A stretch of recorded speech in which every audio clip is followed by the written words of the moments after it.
이 방송을 보시는 많은 사장님들이 싫어하실 겁니다. 제가 또 저렇게 얘기해가지고 잘 열심히 일하고 있는 애를 갖다가 막 이렇게 생각할 거란 말이에요. 맞아요. 이제 탈중앙화해서 뭔가 가상자산 투자만 하려고 하고 그러면 소는 누가 키우냐? 소를 점점 안 키워도 돼요.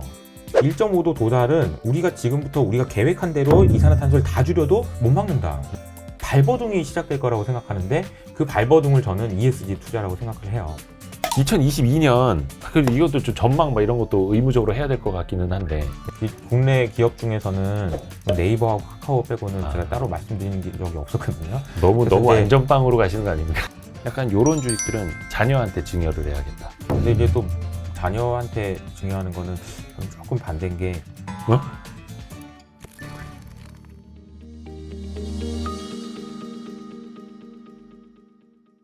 그럼 제가 뭐라고 불러야 되죠? 호칭을? 이사, 이효석 이사? 이사. 네. 승진. 승진이 아니고 그냥 뭐 하실래요? 그래서 그냥 이사 하죠 뭐 그래가지고 관심이 없더라고 아무도 직급에. 그냥 직급을 부르지 않으니까 내부적으로 다 영어 이름 써요. 스타트업이라서. 네, 그러니까 뭐 어떻게 하실래요? 그래서 글쎄요 뭐 의미가 없어요 아무 의미가.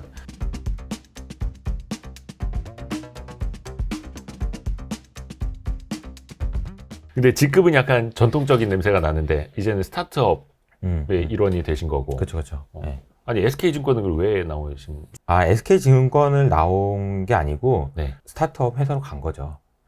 물론 이제 SK증권에 나와서 간 거지만 네네네. 가기 위해서 나온 거라고.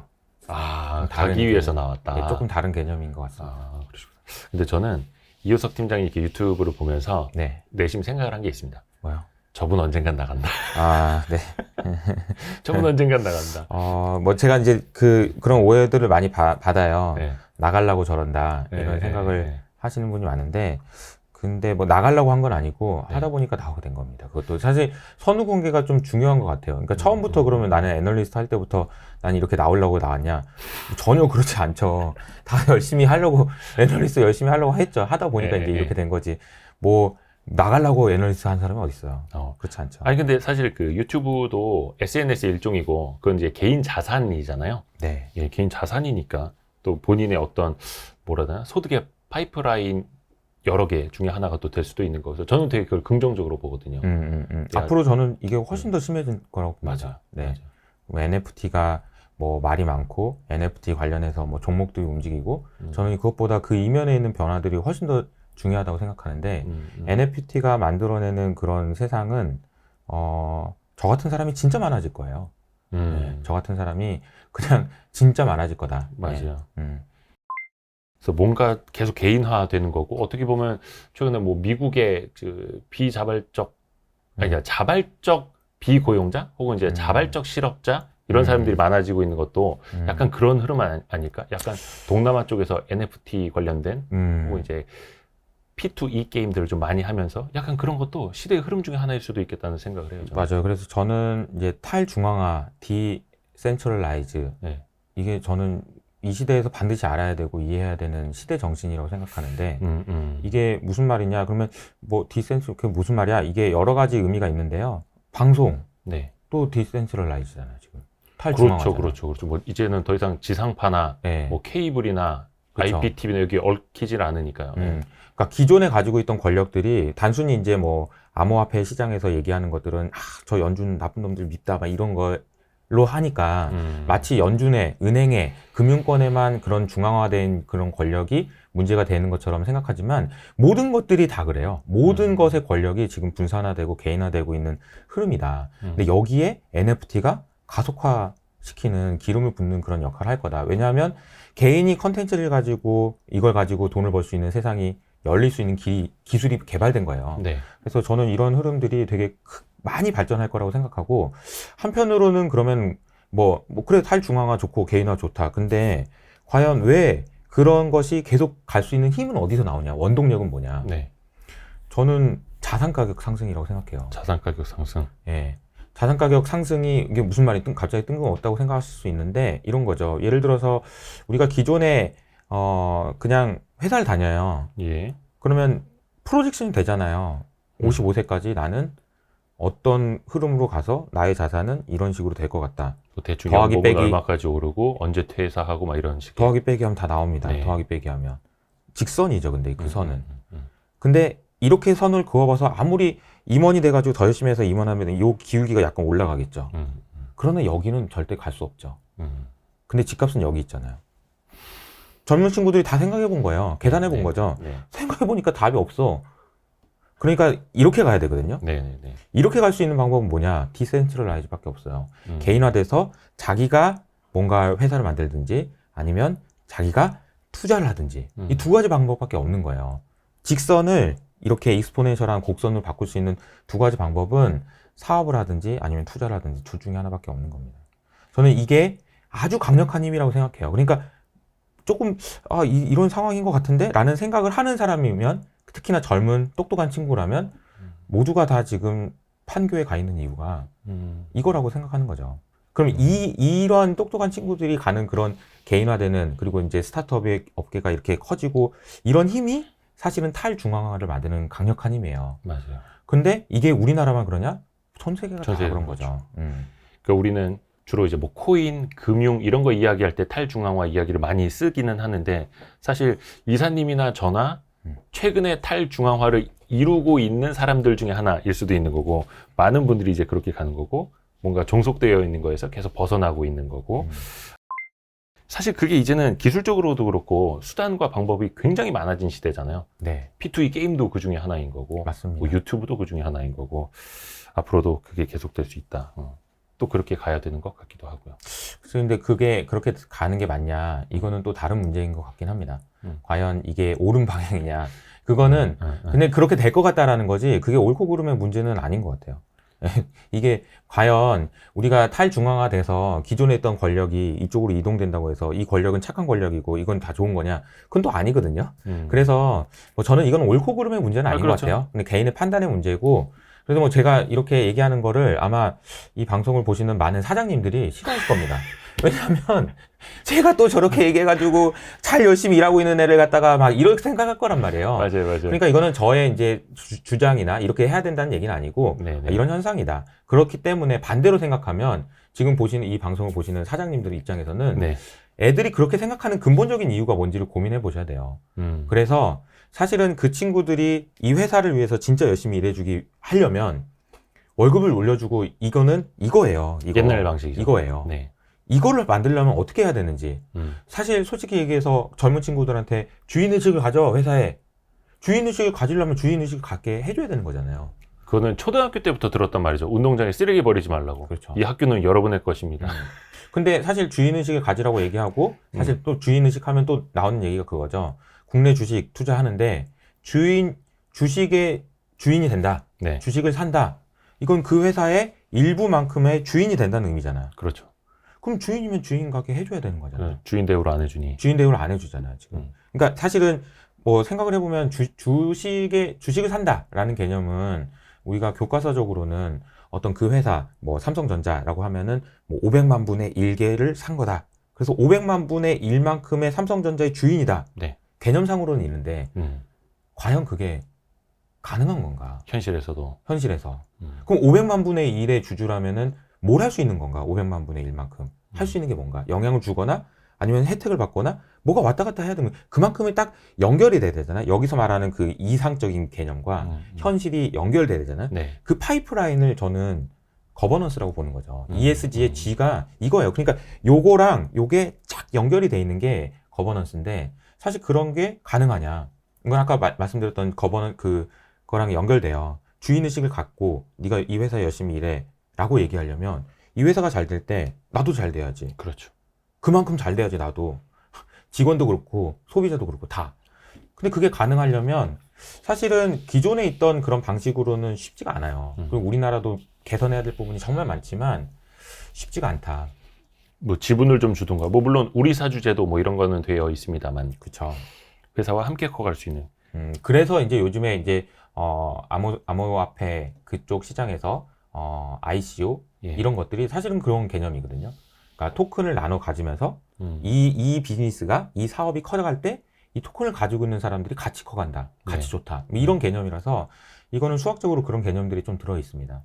그거는 모든 인간이 이제 갖고 있는 욕망 일테고 그렇죠. 그러니까 결국에는 일단 어떤 사람들, 어떤 그런 비즈니스가 잘 되기 위해서 앞으로는 사실 그런 것 같아요. 내가 뭔가 엄청난 비전을 가지고 막 이렇게 가고 이런 것도 중요하지만 같이 일하는 사람들과 이익을 공유할 수 있는, 어떻게 하면 공유할 수 있는가? 이런 고민들 진짜 많이 해야 되는 것 같다는 생각이 듭니다. 세상이 변하고 있어요. 특히 MZ세대들은 이 회사를 위해서 내가 뭘 희생하거나 더 일을 더 많이 하거나 내 인생을 여기에 뭐 바친다고 이런 생각 전혀 안 하잖아요. 그게 그렇게 만든 거죠. 예. 이것 때문에 만든 겁니다. 이것 때문에. 이게 뭐야? 자산 가격이 여기 올라가 있는데. 아, 이게 자산 가격이. 이거 잡을 수가 없잖아요. 이게 잡을 수가 없어요. 그렇죠, 그렇죠. 이제는. 그러니까 진짜 입장 바꿔서 생각해 보면 그렇잖아요. 네, 그 MZ 세대들이 어떤 생각을 가지고서 회사를 다닐 수 있을지 뻔하거든요. 위에는 사람이 꽉 차가지고 안 나갈 것 같잖아. 근데 나는 거기 있어봤자 기회도 없을 것 같고 비전도 안 보이고. 비전도 안 보이고. 근데 열심히 해가지고 승진해가지고 저기 가봐야 이렇게 될 것 같은데 답이 안 나오는 거죠. 그러니까 뭐 옛날처럼 이제 중앙이나 어디에 이제 기업이나 속해 있으면 제일 마음 편하고 꾸준히 흘러가는 대로 흘러갈 수 있었던 세상이었으면 사실 그런 변화도 필요가 없었을 텐데 이제는 그게 어떻게 보면 불가결한 시대, 때려야 뗄 수 없는 시대가 된 것 그러니까 참 같아요. 이런 게 우리가 막 자주 얘기하는 그런 뭐죠? 시대의 변화 이런 거를 가속화시키는 것 같기도 하고 그렇습니다. 네. 그걸 이사님과 제가 동시에 같이 느끼고 있는 거고 실행도 하고 있는 거고. 네, 그렇죠. 뭐 그래서 이제 뭐 미움도 많이 받는 것 같고 그런 것 같습니다. 조직으로부터. 기존 조직으로부터. 도대체 제가 이제 모은 바람을 넣어가지고 막 이런 거냐, 뭐 이런 얘기도 좀 듣는 걸로 알고 있는데 아무튼 뭐 그렇습니다. 네. 뭐 사실 저도 머니투데이 방송 퇴사할 때 그런 얘기를 들었어요. 네. 뭐 1년 뭐 좀 유튜브 하다가 보니 뭐가 보여서 지 이제 살 길 찾아가냐 뭐 이런 얘기도 많이 들었고요. 근데 또 요 부분에서 그런 생각 들어요. 뭐 예를 들어서 동남아라든지 남미라든지 약간 개발도상국 사람들이 공장에 안 가고 P2E 게임을 막 하고 있고 이제 탈중앙화해서 뭔가 가상자산 투자만 하려고 하고 그러면 여기서 나오는 게 그럼 소는 누가 키우냐? 소는 누가 키울 건데 공장 가서 누가 일할 건데 또 미국도 항만 가서 누가 일할 건데 뭐 영국 가서도 트럭은 누가 운전할 건데 이런 이야기들이 계속 나오다 보니까 이거는 구경제 신경제의 문제가 아니라 일단 경제가 돌아가야 되는데 거기서부터 지금 문제가 시작되는 어떻게 보면 서막일 수도 있잖아요. 맞아요. 이게 점점 심해져가지고 아무도 일을 안 하면 1990년, 그러니까 2000년대 닷컴 버블 당시에 이제 다큐멘터리를 제가 본 적이 있는데 네. 거기에 딱 그 얘기가 나와요. 아무도 일을 안 해. 아무도 일을 안 하고 모두 투자만 해. 거기서 이제 인터뷰에 나온 사람은 그러더라고요. 딱 그 방금 말씀. 아니 무슨 일을 왜 합니까? 투자하면 되는데 주식 사면은 다음 날이면 이렇게 오르는데 뭐하러 또 상한가 가는데 계속 상한가 가는데 뭐하러 일을 아이고 좀 답답한 사람들 그러면서 스포츠카 그때 모속 가고 막 그러면 인사 그런 게 딱 나와요. 그러니까 닷컴 버블 당시에 이제 그런 상황이 된다라는 거는 지금 현재 우리의 상황이 그때까지 이렇게 간다면은 그런 위험성이 분명히 있죠. 근데 저는 이렇게 말씀드리고 싶은 게 소는 누가 키우냐? 네. 소를 점점 안 키워도 돼요. 예? 제가 이걸 말씀드려볼게요. 미국에서 지금 코로나가 터지기 전에 네. 미국에서 일자리가 1억 5천만 명이었어요. 네. 그러니까 1억 5천만 명이 일을 하고 있었어요. 그 미국 인구의 한 절반이. 그렇죠? 네. 근데 사장님이 보기에는 이게 쟤는 일 안 하고 맨날 와서 노는 것 같은데 쟤 쫓아낼 방법 없나? 속으로 생각하고 있었던 거죠. 근데 코로나 딱 터진 거야. 네. 어이구 잘됐다. 야 너 가라 집에 가라. 싹 쫓아낸 게 2,400만 명을 쫓아냈어요. 어마어마한 거죠, 그것도. 한꺼번에 싹 레이오프했죠. 그래서 네. 월스트리트 저널 그때 신문에 보면은 그 아직도 기억이 나는 게 한 페이지에 그 맨날 이게 월간 이렇게 있다가 그 해에 이렇게 일자리가 줄어든 게 나오죠. 그 신문지 지면 끝까지 가봐야 이 정도로 심각한 거다. 2,400만 명 한 번에 잘랐습니다. 네.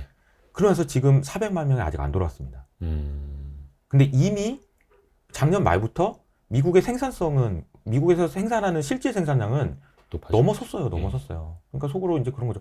제가 없어도 됐었네. 없어도 됐었네. 그러니까 생산성의 향상이 사실은 일자리, 손을 덜 키워도 되는, 그러니까 사람이 굳이 일을 안 해도 되는 그런 상황으로 만들고 있는 거고, 이 과정에서 제가 생각하기에는 2,400만 명이 빠졌다가 지금 2천만 명까지 올라오는 과정에서 미국의 기업이 가지고 있는 어떤 뭐라고 그래야 되나? 일적 구조? 이런 건 굉장히 좋아졌을 거라고 저는 생각하거든요. 그래서 저는 그런 부분들도 뭐 미국 시장이 뭐 좋고 막 이런 거 여러 가지 이유가 있지만 그 부분도 있는 것 같고요.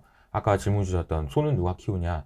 이것과도 연관이 있는 것 같습니다. 앞으로 사실 좀 더 기술이 발전하고 할 때마다 사람이 해야 되는 일들이 그렇게 많아지지는 않는 것 같아요. 그게 이제 과거랑은 좀 달라진 부분도 있는 것 같고요. 그게 이제 생산성이 높아진다라는 게 이제 한 2차 산업 시대에는 뭐 자동화 이런 것이 있었고, 지금 이제 4차 산업 시대에는 뭔가 이제 보이지 않는 무형의 것들, 뭐 소프트웨어 발달, 기술의 발달로 이제 커버가 잘 되는 것 같고, 참 이게 아이러니합니다. 그러면은 기업들 입장에서 아니면 산업 입장에서는 이제 그런 자동화를 통한 생산성 향상으로 간다 쳐. 근데 거기에서 그럼 일자리를 잃은 사람들은 이제 무엇을 할 거냐? 네. 그 사람들도 뭔가를 해야 하는데 계속 그러면 이제 집에서 투자만 하고 있을 거냐? 약간 요것도 우리가 생각을 해봐야 되잖아요. 맞아요. 그러니까 이제 일자리를 잃으시는 분들이 많을 것 같고요. 네. 앞으로도. 저는 이제 그런 게 좀 걱정이 많이 돼요. 뭐냐면은 경제가 어떻게 될 것 같냐 그러면 저는 경제는 진짜 막 좋아지는 듯 안 좋아지고 좋아지는 듯 안 좋아지고 계속 그럴 것 같아요. 네. 경제가 구조적으로 성장한다 이거는 쉽지 않을 것 같아요. 방금 말씀하신 부분 때문에 소득이 지속적으로 늘어날 수 있는 뭔가 거리가 있어야 되는데 네. 그게 점점 어려워지는 거예요. 양질의 일자리도 계속 좀씩 줄어들 수밖에 없는 구조고. 네. 그래서 저는 그 부분이 좀 걱정이 됩니다. 중장기적으로. 네. 그 나중에 사람들은 다 일 안 하고 메타버스 안에 들어가 있을 것 같고 하기는 한데. 그게 이제 영화에는 나오는 얘기인데, 그쵸. 아 진짜 그렇게 될 것 같은 거죠 점점. 이번에 12월 말에 또 매트릭스 영화가 나오는데, 아, 올해.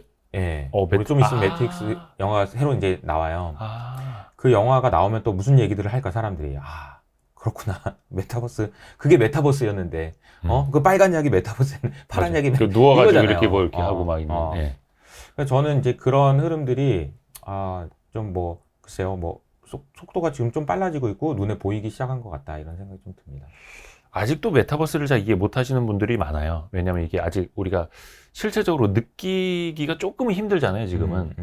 뭐 물론 레디 플레이어 원이라는 영화, 매트릭스라는 훨씬 더 전에 나온 영화에서 우리는 체감을 하기는 했습니다만, 아직 우리가 거기까지 갈 건가라는 거에 대해서는 혹자들이 얘기하기에는 90년대 초반에 인터넷 시대가 막 이제 시작이 될 때 우리가 그거를 과연 인터넷 시대라는 건 뭐지? 이렇게 가물가물하게 생각을 했던 거랑 거의 비슷한 시점에 좀 와 있는 것 같거든요. 제가 이제 메타버스 관련된 정의를 여러 군데서 이제 하시는 분이 많고, 네. 왜냐하면 아직 명확한 정의가 없어서 이제 사람마다 다 다른 정의를 하고 있는 것 같아요.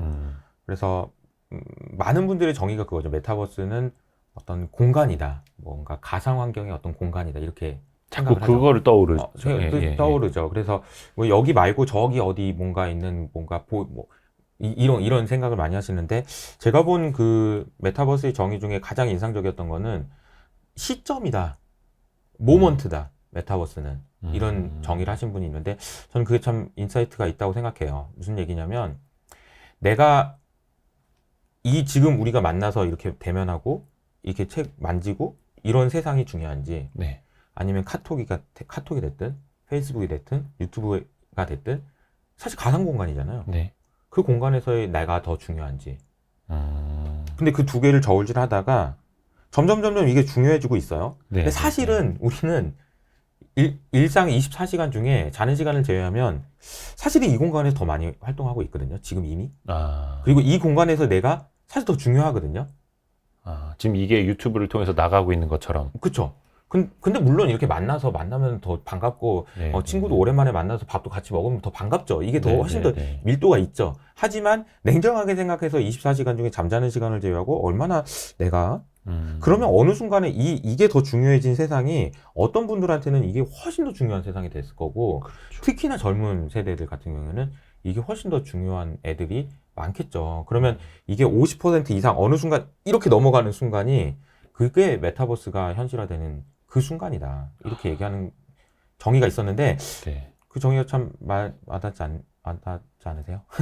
그러니까 그런 것 같아요. 말씀하신데 딱 떠온 게 그거예요. 뭐 틱톡이 됐든 개인 SNS에 그 얼굴 보정해주는 앱들 있잖아요. 그래서 어떤 분들이 되게 조금 못생겼었는데 과도하게. 과도하게 얼굴이 딱 보정이 돼서 엄청난 인플루언서가 되고 스타가 되고 막 팬들이 많아지고. 그렇죠. 사실 그것도 어떻게 보면 맞죠. 가상현실 아닙니까? 스킨, 뭐 미니미, BGM, 프사 이런 거에 공을 들이는 것도 어떻게 보면 사실은 메타버스의 일환일 수도 있겠다라는 생각을 하고요. 근데 이게 어쨌든 코로나 때문에 이런 부분들이 굉장히 가속화됐고, 네. 저는 이거를 되게 비가역적인 변화다. 돌아갈 수가 없어요. 맞아요. 이미 너무 편해서. 그리고 메타버스 공간으로 이제 막 이걸 추구하고 막 이렇게 하는 또 원동력이 뭘까를 생각해 보면, 네. 그러니까 기존에 이쪽에서 장사 잘하고 있던 회사들 말고, 네. 이거 잘하고 있는데 쟤 말고 내가 더 좋은 거 만들어가지고 팔고 싶은, 이거 따라가고 싶은데 이렇게 따라가지 못하고 이렇게 가고 싶은 그런 회사들의 엄청난 원동력이죠. 사실 메타버스 공간에서 그냥 팔면 되잖아요. 그렇죠, 그렇죠. 내가 지금 이제는 여기서 팔려면은 이 지역, 이 로컬에서만 팔 수 있는 거를 전 세계에 그냥 한 번에 팔 수 있는데, 이런 식으로 생각하다 보니까 이제 이 메타버스가 가야 되는 그런 이유도 거기에 있지 않나. 원동력은 거기에 있지 않나. 그게 너무나 잘 돼 있죠. 지금 수단과 방법을 택할 수 있는 게 너무나 잘 돼 있고. 그래서 1인 유튜버 하나가 웬만한 지상파 방송보다 훨씬 더 영향력이 클 수 있는 예, 그런 시대에 우리가 이제 살고 있는 거여가지고 일단 그 방향은 명쾌합니다.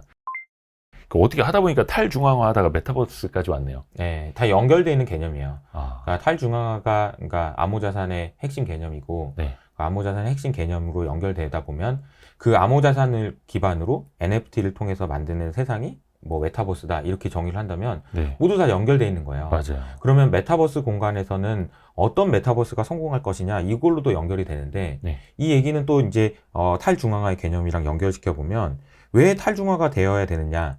그러니까 이 커뮤니티가 어떻게 보면 국가가 어떤 네. 마을이 네. 잘 되기 위해서 필요한 게 뭐냐. 네. 도대체 뭐가 있어야지 그 마을이 잘 되고 이 국가가 잘 되냐.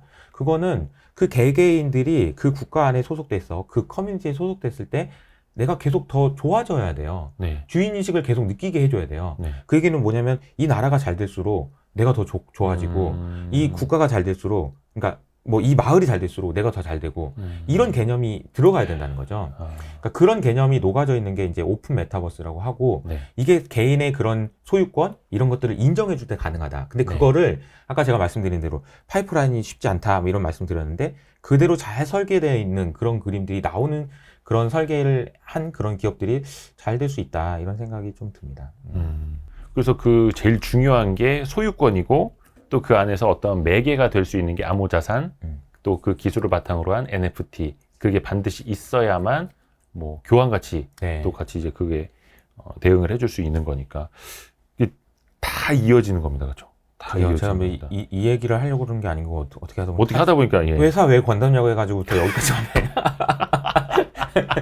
회사 관둔 이후부터 변명을 하다 보니까 여기까지 왔습니다. 아니 근데 되게 대단하십니다. 왜냐면 저는 거기까지 생각을 하고 저는 퇴사를 한 게 아니고, 예, 그렇긴 한데 그냥 뉴미디어로 나온 거긴 한데, 야, 이호석 이사님은 다 계획이 있으셨군요. 이 원대한. 아닙니다. 이게 이제 최근에 지금 생각하는 거예요. 지금 저도 이제 회사를 이제 그만두고 예. 제가 이제 이호석 아카데미라는 채널을 네. 운영하잖아요. 네. 그 채널을 어떻게 하면 잘할 수 있을까요? 그 고민이에요. 이게 사실은. 그러니까 어떻게 하면은 구독자들이랑 더 커뮤니티를 만들어서 더 좋은 서로가 좋을 수 있을까? 그 고민인 거거든요. 그래서 그 고민하다 보니까 이게 다 연결돼 있더라고요. 아, 그럼요. 연결이 돼 있다. 이게 뭐 이호석 메타버스 이렇게 될 수도 있는 거죠. 그러니까 뭐 저는 메타버스가 하나의 공간이라고 생각하진 않아요. 그러니까 무슨 얘기냐면 기존에 있던 플랫폼은 구글이 만든 플랫폼 iOS 그다음에 안드로이드가 만든 이 플랫폼 두 개로 지금 전 세계가 지금 돌아가고 있는 거거든요. 네. 근데 메타버스는 그럴 필요가 없어요. 그냥 이호석 메타버스가 있을 수도 있고 와이스트림 메타버스 다 각자 있어도 괜찮은 다 거예요. 괜찮은 존재하죠. 거야. 네. 다 존재해도 되는 거야. 예. 그러니까 어떤 많은 분들이 질문하신 게, 야, 메타버스는 여기도 땅 있다고 우리 저기도 땅 있다는데 그거 나중엔 없어지는 거 아니야? 아니, 그게 아니고 각자 거기서 살면 되는 거예요. 거기서. 나름의 그냥. 가치를 갖고 그럼요. 있으면 되는 거니까. 그 안에서. 단, 그 안에서 그 가치가 그 커뮤니티 안에서 계속해서 유지되기 위해서 필요한 건 뭐냐면 그 사람들이 그 공간 내에서 계속 성장을 해야 되는 거죠. 뭔가. 성장하고 이득을 볼 수 있는 그런 구조가 만들어져야 되겠죠.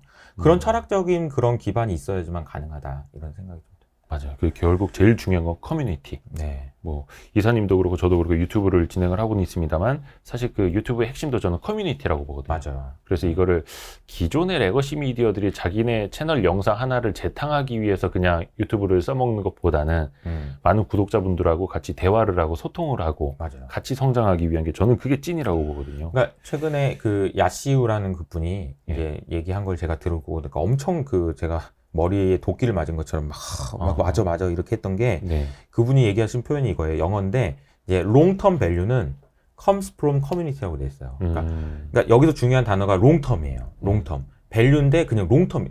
장기적인 가치는 커뮤니티에서만 나올 수밖에 없다. 이 말이 와 저는 곱씹어볼수록 너무 맞아요. 와닿는 말인 거예요. 네. 이게 이 커뮤니티를 어떻게 만들어 주느냐가 거기서부터 가치가 나오는 거지. 그런 생각이 좀 들더라고요. 네. 사실은 사람들이 모인 데서 모든 것들이 이제 생산이 되기 시작을 하니까 그 20년 전쯤에 제일 많이 썼던 말이 인포메이션, 뭐 정보화 시대, 막 그런 이야기 많이 했었잖아요. 맞아요. 그때 그럼 사람들이 도대체 이 IT가 뭐냐, 인포메이션이 뭐냐, 정보화가 뭐냐 이런 논의들을 굉장히 많이 했었는데 지금 우리가 이 커뮤니티 그리고 뭐 메타버스, 가상자산, 탈중앙화 논의를 하고 있는 게 딱 거기서 그 다음으로 한 계단 올라간 것 같아요. 거기서 제가 말씀드린 게 이제 영어로 소유권, 그러니까 이제 제가 계속 말씀드린 게 소유권인 것 같아요. 그죠? 중요하죠. 소유권, 오너십이에요. 오너십, 주인의식 예. 그런 개념이죠. 처음에 주인의식 강요받았던 말씀하셨던. 주인의식, 그게 사실은 오너십이거든요. 네, 그리고 소유권이고요. 네, 근데 이 개념이 정말 너무 중요한 것 같아요. 이 개념이. 맞아요. 예. 그러니까 NFT 뭐 난리 하는 것도 사실은 그쵸. 의미일 소유권이잖아요. 수 있고. 소유권. 그러니까 제가 이게 설명을 드리자면 이제 뭐 옛날에 팔만 대장경이 네. 나와서 네. 사람들이 옛날에는 책을 하나 쓰려면은 책을 하나 다 써야 되는데 음. 그 책을 대량 생산할 수 있으면서 그렇죠, 생기는 그렇죠. 혁신적인 변화가 있었잖아요. 발전이 있었잖아요. 네. 왜냐하면 어떤 이 사람이 생각하던 거를 원래는 옆에 있는 사람들만 알고 있었는데 전국에 있는 사람들 다 알게 됐어. 예. 난리가 난 거죠. 네. 근데 이 개발이 아까 말씀하셨던 2차 뭐 해가지고 WWW 해가지고 정보가 전 세계에 있는 사람한테 동시에 뿌려져. 네. 이게 또 엄청난 그런 혁신을 만들어낸 거잖아요. 나는 몰랐는데 이걸 알게 됐네. 지금도 근데 유튜브를 통한 혁신이 지금 엄청나게 일어나고 있고 우리나라에 있는 많은 투자자분들의 투자의 지식이 기하급수적으로 지금 발전하고 있잖아요. 지금 네. 정말로 지금 실시간으로 계속 방송해주고 있잖아요. 교육시켜주고 있잖아요. 근데 이제 NFT가 되면 소유권이 거래가 되는 거잖아요. 지적 재산권이 이게 거래되기 시작하면 오너십이 생겨서 거래되기 시작할 때는 또 얼마나 많은 일들이 일어날까. 서로 간에 거래가 일어나면서 제가 이거를 이제 좀 연결해서 제가 강조했던 네. 무형자산이라는 개념으로 연결을 해보면 제가 사실 작년 초부터 계속해서 딱 하나 강조한 게 뭐냐면은 무형자산하고 좌초자산이에요. 네. 무형자산의 개념이 왜 중요하냐. 디지털 컨텐츠, 그리고 이제 뭐 수많은 그런 뭐 지적 재산권, 뭐 등등 여러 가지 무형자산이 있는데 이 무형자산이 거래되려면 뭐가 필요할까? 저는 이제 되게 고민이 많이 됐었어요.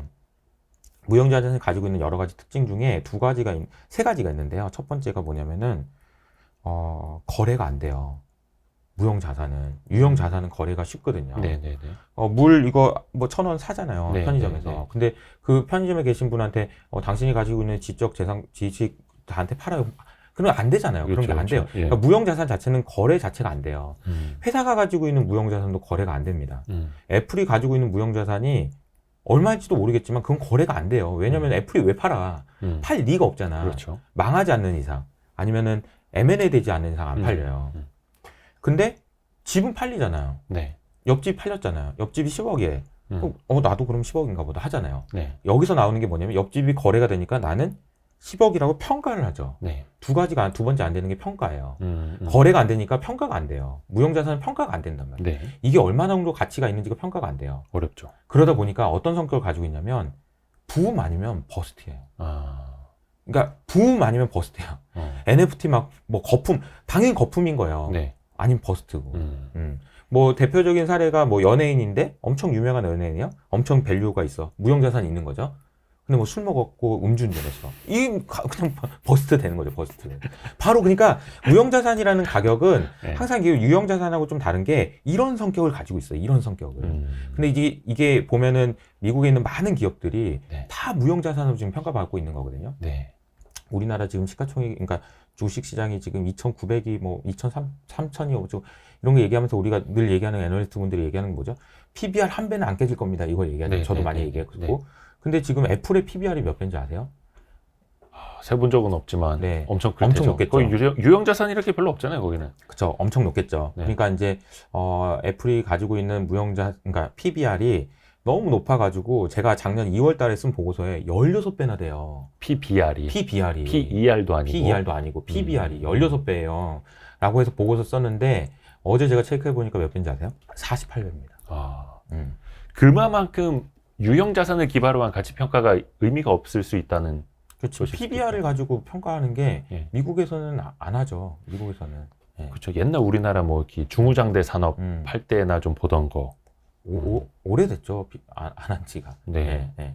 그래서 그러니까 이게 무형자산 얘기하다 그렇게 됐는데 무형자산이 거래되는 게 또 NFT를 통해서 거래가 되는 거예요. 그렇죠. 왜냐하면 무형자산 디지털 컨텐츠가 여기에 이제 그 뭐 등기 번호가 붙어가지고 거래될 수 있도록 이게 해주는 게 이제 NFT이기 때문에 이런 기술들이 자 NFT와 관련된 주식이 뭐냐 뭐 이런 개념보다는 아 이렇게 해서 무형자산이 거래될 수 있고 평가받을 수 있고 그래서 사람들이 여기다가 돈을 넣겠구나 이 개념이 되게 중요한 거고 사람들이 돈을 넣으면 이 생각도 한번 해볼 필요는 있는 것 같아요. 우리가 지금 인플레이션 때문에 난리가 났는데 화폐가 너무 많아져서 넘쳐나서 자산 가격도 너무 올라서 난리가 났는데 여기다 돈이 들어가면 통화량이 이쪽으로 흡수가 되는 거잖아요. 그렇죠. 그런 관점에서 생각해 보면 또 다른 이야기도 또 나올 수 있는 거죠. 그러니까 단순히 NFT 하나가 뭐 몇십억에 거래가 됐대 뭐 이런 것만 피상적으로 좀 화제가 되는데 그게 아니라 그 기저에 있는 본질을 보면 무형자산의 어떤 거래부터 이제 만들어줄 수 있다는 사실은 그게 하나의 또 가치가 될 수 있을 테고요. 혹시 NFT 사보셨어요? 아니요, 아직 저는 안 사봤습니다. 저도 NFT를 하나 사봐야 되나. 왜냐면 요즘에 그 미술품도 조금 인플레이션이 많이 일어나고 있잖아요. 막 신진 작가들 작품도 뭐 한 150만 원 하던 게 거의 뭐 한 8,900만 원 막 이렇게 가는 경우도 있고 막 그렇대요. 맞아요. 그래서 NFT 같은 것도 지금쯤 어느 정도는 투자를 해놔야 이 NFT가 이제 만연해 있는 시대에 좀 해지가 되지 않을까라는 생각도 좀 하고 있어가지고. 따님이 있으시죠? 네네. 종종 그 유튜브에 등장을 하더라고요. 네. 아빠 방송하고 있으면 옆에서 이렇게 보고. 네네네. 저희 딸들도 가끔 그러거든요. 아, 그래요? 제가 이제 밀어내긴 합니다. 그러니까 저는 얼마 전에 저희 딸들한테도 그 얘기를 해줬어요. 1차 산업부터 4차 산업의 개념이 뭔지, 그 다음에 요즘에 NFT라는 게 있다? 막 이런, 뭐 돌멩이 하나가 몇십억이래. 이런 이야기를 좀 해줬거든요. 그러면서 너희는 나중에 몸을 쓰는 노동자가 될래? 아니면 지식을 쓰는 사람이 될래? 근데 그것도 곧 컴퓨터 AI가 대신하게 될 거야. 그럼 너희는 뭘 해야 될까? 그런 얘기를 하고. 그렇게 어려운 문제를 내시면 어떡합니까? 그러니까 애들이 그러더라고. 아빠 그럼 나 이제 학원 안 가도 돼? 그렇지. 놀아야 되는 거죠. 놀아야 되는. 근데 이게 되게 이제 고민인 거죠. 그러니까요. 예, 고민인 거죠. 그래서 무형자산 뭐 이야기를 하긴 하는데, 그래서 예. 뭐 투자 측면에서 보면 이제 우리가 가야 할 방향이 보이기는 하는데, 우리 자녀 세대를 생각을 하면은 깜깜합니다. 그래서 이제 저는 이제 뭐 아까 무형자산 말씀드렸었고, 이제 그 자녀분 얘기하셨으니까, 네.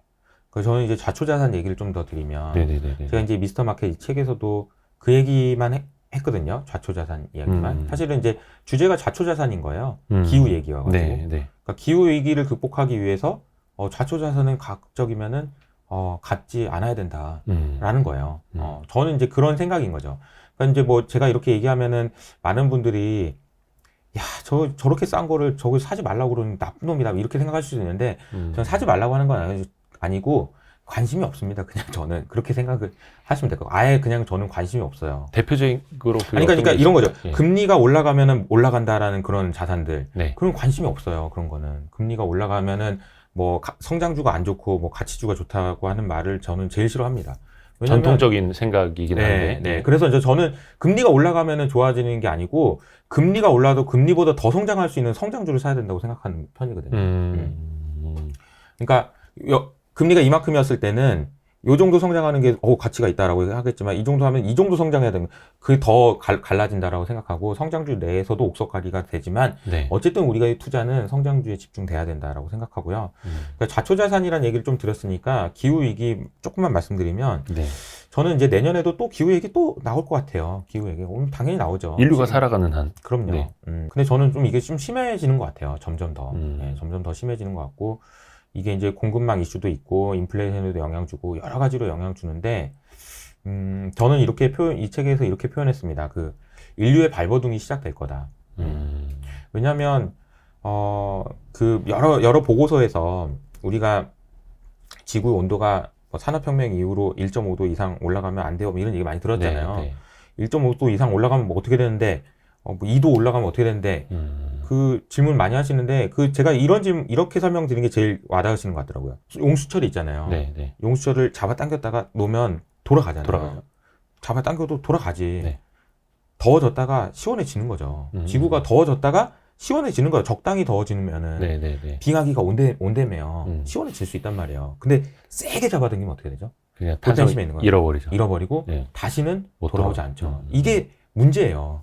1.5도 이상, 2.5도 이상 올라가면은 다시는 돌아올 수 없다는 게 문제인데 최근에 이제 올해 9월 달에 나왔던 IPCC 6차 보고서에 보면 1.5도 도달은 우리가 지금부터 우리가 계획한 대로 이산화탄소를 다 줄여도 못 막는다라고 돼 있거든요.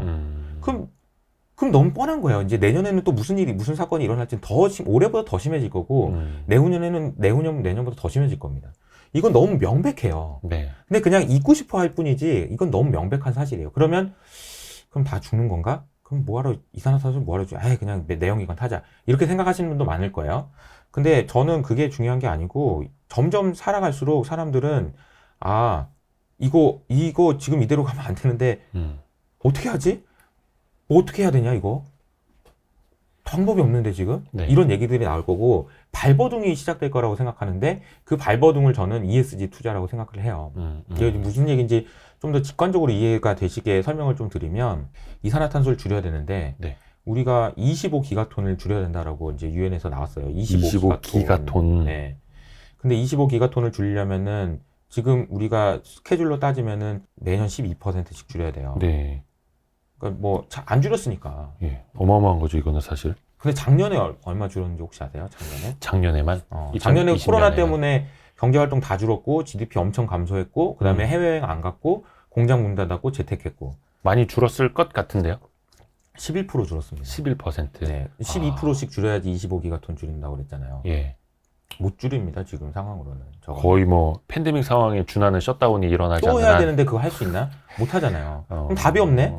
답이 없어요. 그래가지고 이건데 그러니까 제가 이제 자주 말씀드리는 게 북극하고 남극에 있는 영구동토층 말씀을 드리는데 네. 거기에 있는 저장되어 있는 같이 얼어 있어서 밖으로 나오지 못하는 이산화탄소의 규모가 1672기가톤이에요. 우리가 2030년까지 줄여야 된다고 얘기하는 게 그리고 전 세계적으로 목표한 게 25기가톤인데 네. 1672기가톤이 나올 수 있다니까요. 녹으면.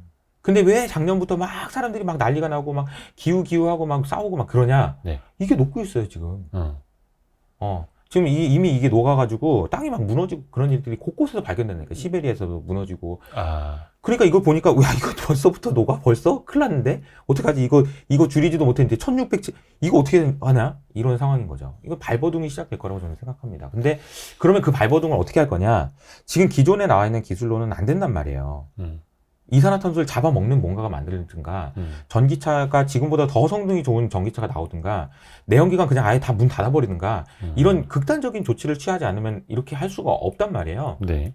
그래서 저는 이렇게 생각해요. 과학기술에 투자하려는, 그런 기술을 가지고 있는 회사에 투자하려는 그런 움직임이 더 활발하게 진행될 거다.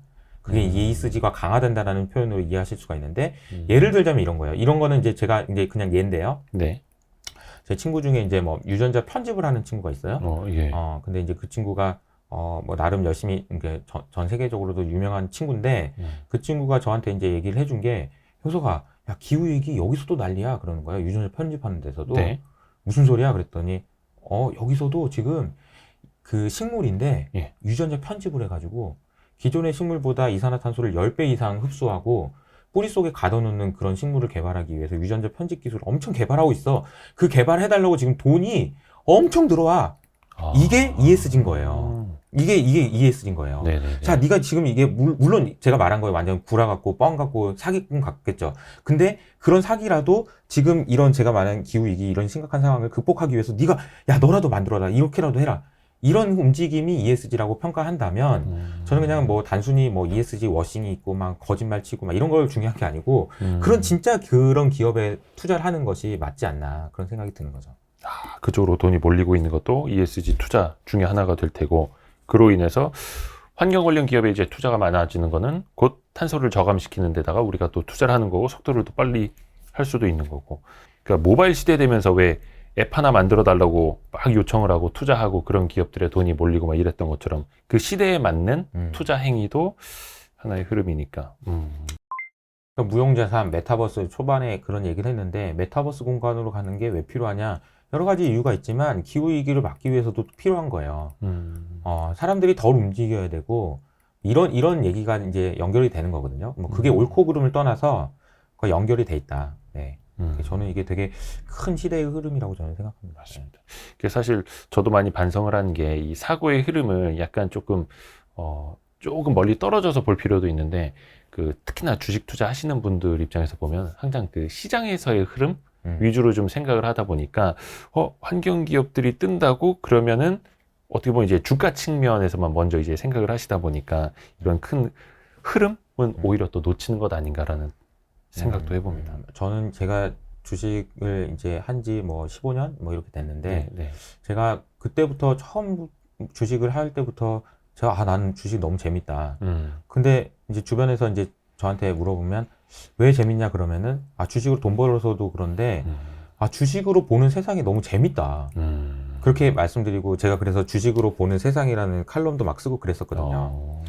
왜냐하면 이 얘기는 방금 말씀하신 게 되게 중요한 얘기인 게 주식시장에서 투자를 하시는 분들 입장에서는 야, 뭐 뜨는 거 없냐? 그리고 미리 가지고 있다가 뜨면 팔고 나오고 그리고 나서 잊어버리고 이게 이제 반복이 되거든요. 사실 근데 주식시장에서 그런 움직임을 보고 돈이 들어가가지고 그 산업이 변하고 나중에 3년, 4년 후에 진짜 그 산업이 커져가지고 있는 그런 모습들을 보는 것이 사실 우리가 살아가는 데서는 되게 중요해요. 투자를 하는 거는 여러 가지 방법이 있잖아요. 돈 벌기 위해 투자를 하는 거지만 자산 배분을 할 수도 있고 퀀트 투자를 할 수도 있고 여러 가지 있는데 제가 여전히 그냥 펀더멘탈 분석하고 기업들을 분석하고 산업을 분석하고 하는 이유는 이게 그냥 재밌어서요. 근데 그 재미에 그치는 게 아니고 주식시장에서 이런 움직임이 나왔어? 그럼 나는 이걸 해야 되겠다. 나는 이거 하지 말고 이거 해야 되겠다. 내 자식은 이렇게 되고 있어? 야, 기후가 그렇게 돼가지고 그러면 야, 이거 이산화탄소 배출하는 회사에는 취직하면 안 되겠네. 이런 생각을 한다든지 이런 식으로 연결해 주는 것이 저는 되게 더 큰 가치가 있는 게 아닌가 그런 생각이 듭니다. 맞습니다. 사실 그게 본질인데. 네. 이제 뭐 여의도에 있는 이제 주식쟁이들이라든지 아니면 펀드 매니저들도 마찬가지고 이른바 정보 모임들 있잖아요. 뭐 스터디 모임일 수도 있는데 다 이제 그런 데 가면은 그런 거 막, 야, 이제 뜨는 거 뭐냐, 다음 뭐 뭐냐. 근데 그게 필요하죠. 그걸 폄하하는 건 아이디어. 아닙니다. 그건 폄하하는 거 아니고, 그런 건 돈 벌기 위해서 반드시 필요한 건데, 저는 조금 이제 다른 쪽에 관심이 좀 있었던 것 같아요. 주식으로 보는 세상. 그래서 이 책에도 보니까 기후위기, 인플레이션, 뭐 ESG, 이런 거 이제 강조를 해 두신 거고, 그게 이제 여기까지 이어지는 흐름이고, 평소에도 무형자산 투자, 많이 강조를 해주고 계시고 약간 여기서 좀 더 여쭤보고 싶은 게 그럼 구체적으로 무형자산 투자라면 어떤 것이 있을까? 약간 그것도 좀 너무 넓잖아요. 많고. 그쵸. 두 개를 연결해서 보면은 제가 이제 강조해서 말씀드리는 기업이 하나 있는데 테슬라죠. 두 개를 연결해서 보면 전 세계에서 무형자산 제일 많이 들고 있는 회사가 뭐냐? 그럼 테슬라인 거예요. 왜냐하면 테슬라는 광고조차 하지 않아도 차가 팔리는 놀라운 팬덤을 가지고 있습니다. 광고를 안 해요. 광고를 안 해도 되는 거예요. 그거는 그러니까 광고를 해야만 물건이 팔리는 기업에 비해서 완전 차이가 많이 나는 거죠. 무형자산으로 파는 거거든요. 네. 테슬라가 가지고 있는 무형의 자산을 가지고 파는 거죠. 그리고 수많은 아까 제가 말씀드렸던 야, 네가 좀 기술 개발해줘라, 네가 좀 기술 개발해줘라는 그 기술이 다 제일 많이 몰려있는 기업이 테슬라인 거죠. 그러니까 저는 테슬라 아니면 테슬라 같은 기업, 즉 다시 말하면은 기후 위기를 극복할 수 있는 기술을 가지고 있는 회사, 혹은 그 기술을 개발할 수 있는 회사, 그걸 현실화시킬 수 있는 회사, 그런 회사들에 투자하시는 게 맞다. 저는 이렇게 보는 거죠. 그래서 저는 테슬라 같은 회사도 좋고, 테슬라도 좋고, 뭐 이렇게 말씀을 드리고 있습니다. 신기합니다. 국내에서도 좀 생각해 볼 수 있는 분야가 있을까요?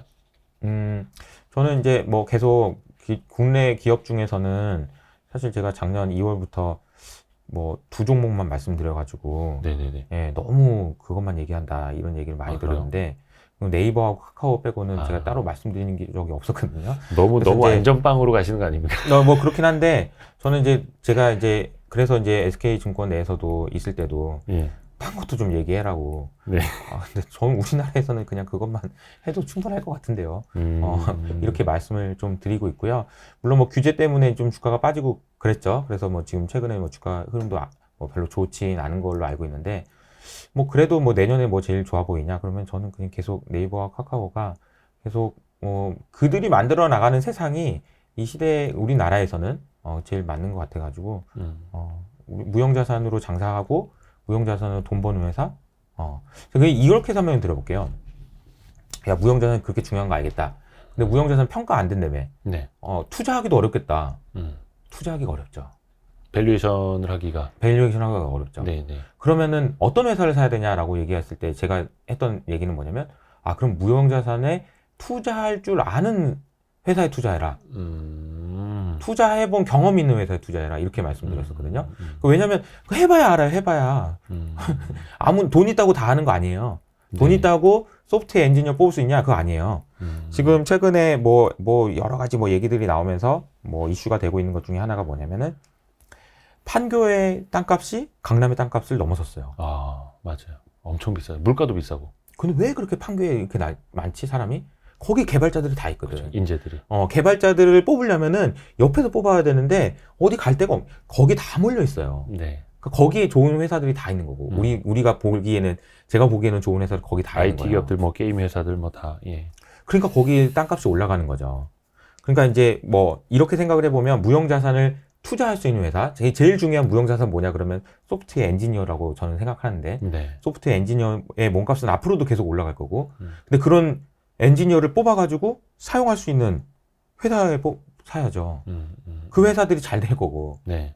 근데 이제 기존에 있는 회사, 소프트웨어 엔지니어를 뽑아가지고 고용해가지고, 야, 이것 좀 만들어봐라. 모바일에다가 이런 앱을 좀 만들어봐.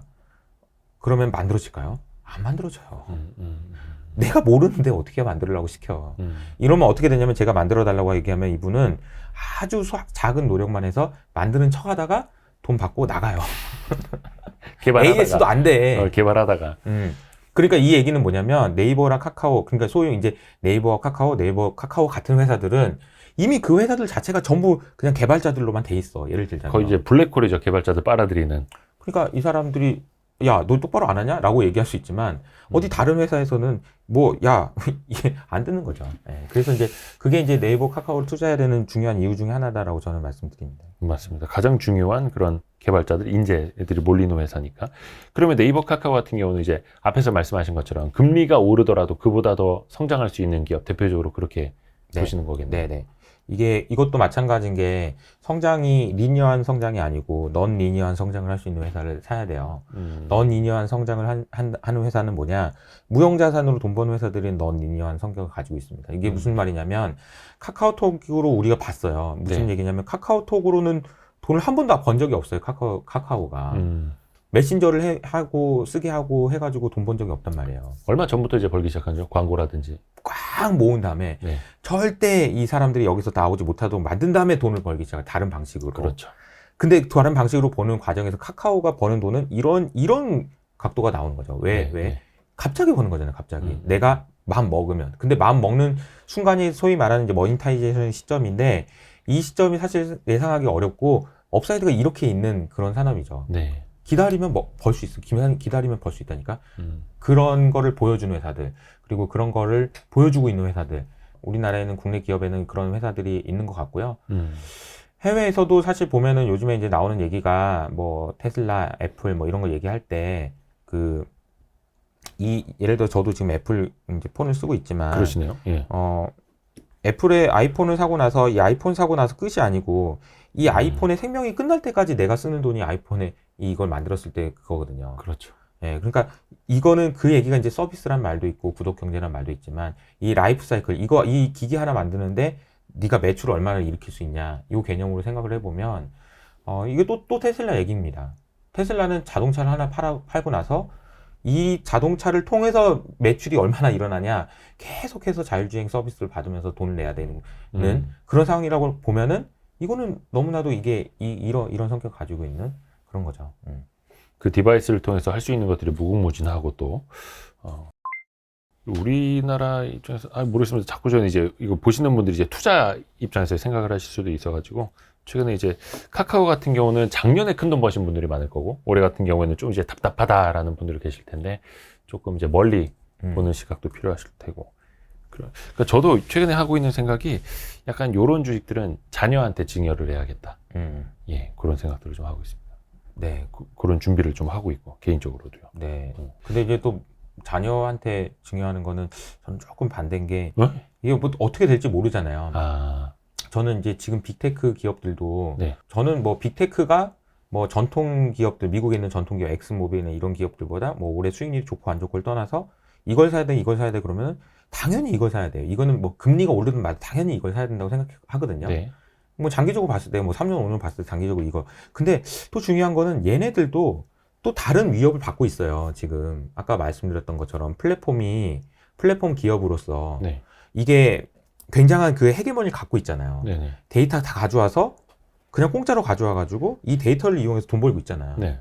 근데 얘네들한테는 돈 안 주잖아요. 내가 데이터를 올려줬는데 나한테는 준 게 뭐야? 난 애플 이거 썼는데 애플이 나한테 돈 준 게 뭐야? 이거잖아요. 네. 그 반작용이 또 NFT고 이 메타버스 웹 3.0이거든요. 아. 이게 언젠가 갑자기 전복될 수도 있어요. 네. 웹 3.0이 돼서 이게 사람들이 이런 플랫폼 없이 그냥 이더리움이 기반 위에 있는 어떤 D 앱을 통해서 뭔가 자기네들끼리 놀아, 자기네들끼리 하고 자기네들 거의 커뮤니티에서 놀아. 이런 세상이 만약에 자녀분이 세상에 나왔을 때 그런 세상이 온다. 그때 잘 대응할 수 있는 기업이 뭐냐? 이건 또 완전 다른 얘기거든요. 그래서 저는 잘 보시면서 하는 게 맞지 않나 그런 생각이 들고요.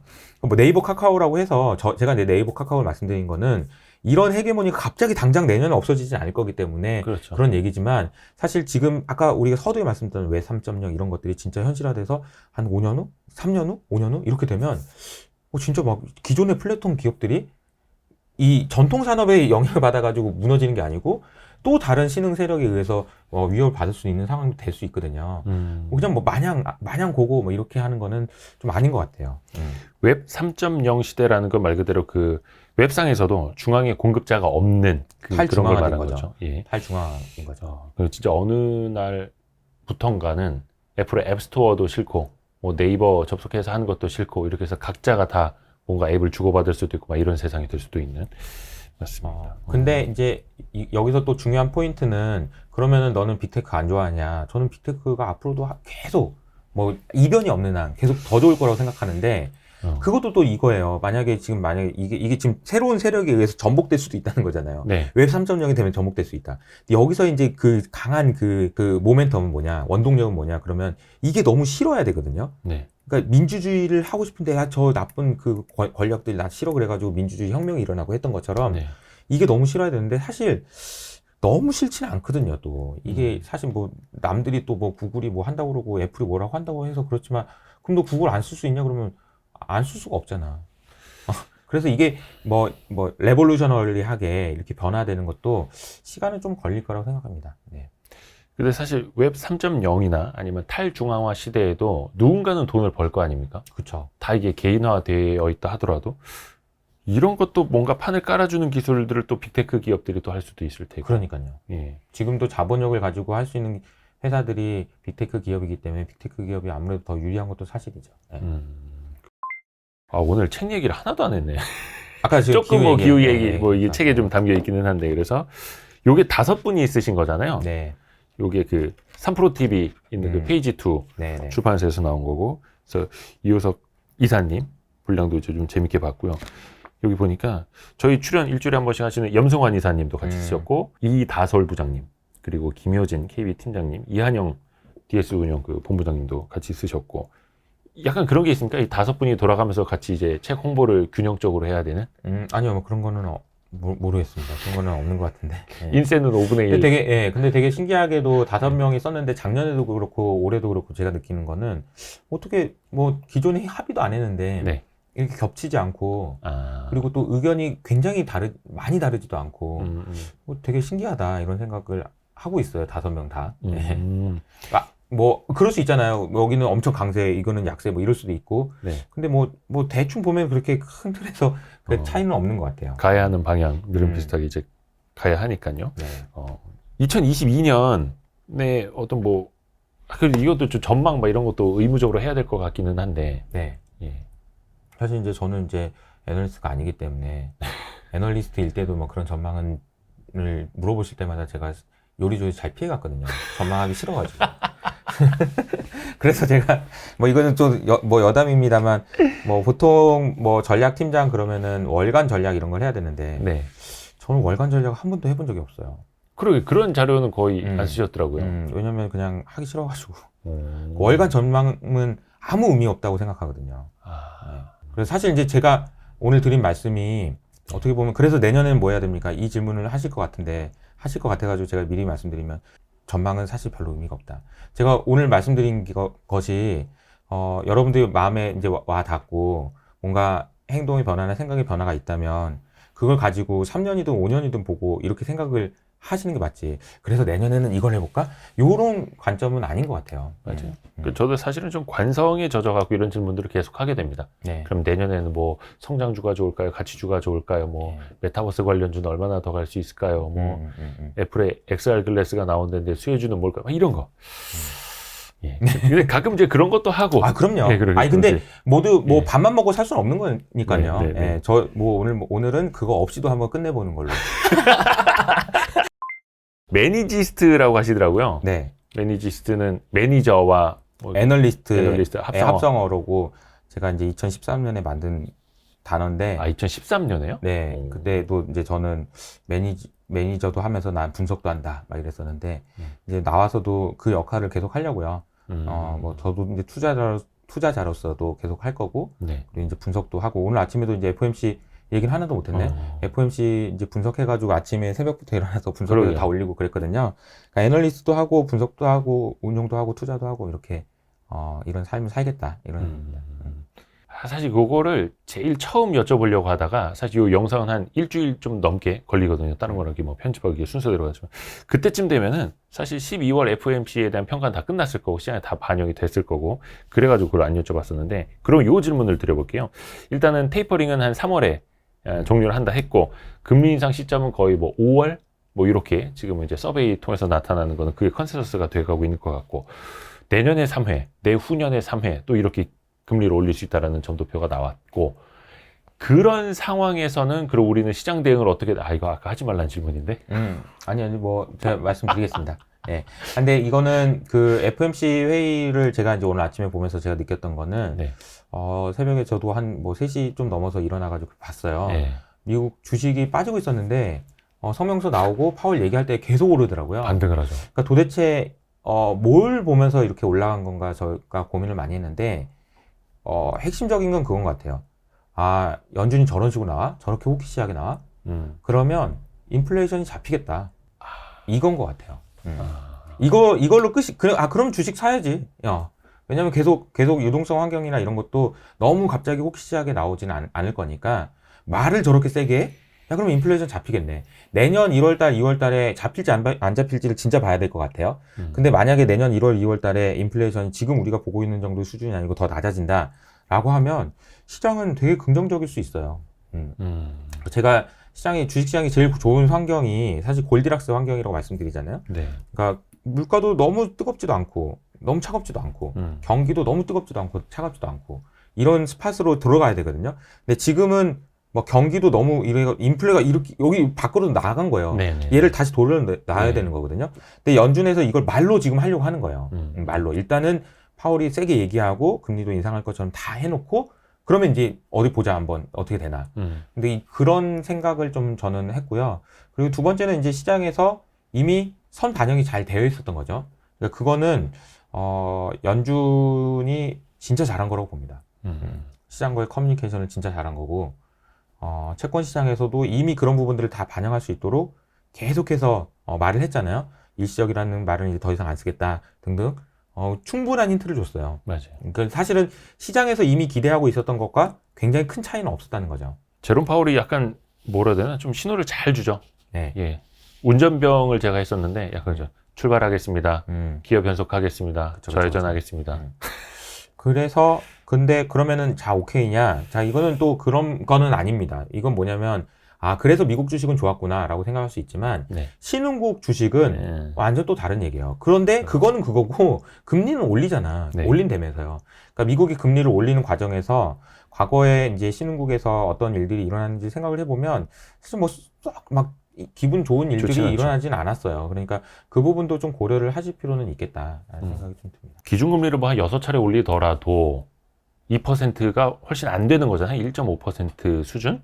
그러더라도 절대적으로는 굉장히 이제 낮은 금리 수준일 테고, 그 정도 금리 수준에서 그러면 투자할 수 있는 대안, 어디로 가겠느냐. 결국 주식에 또 머물 수밖에 없는 거고. 그렇죠. 그러니까 그 금리보다 더 높은 성장을 하는 회사들, 아니면 인플레이션을 해지할 수 있는 회사들, 이런 회사들을 투자하셔야 되는 거죠. 그러니까 인플레이션 해지할 수 있는 회사들은 쉽게 말하면은 가격 전가를 할 수 있는 회사들이고, 가격 전가를 어떤 회사들이 잘할 수 있냐 그러면은 아까 또 다시 돌아와서 무형자산으로 그냥 무형자산 가지고 있어서 스타벅스처럼 그냥 사람들이 가격 올려서 사주는 회사, 이런 회사들이 훨씬 더 유리한 환경인 거죠.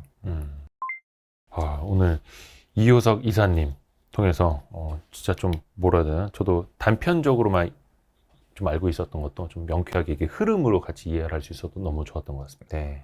예, 저도 감사합니다. 오랜만에 외부 방송 출연인데, 그러세요? 네, 한동안 제가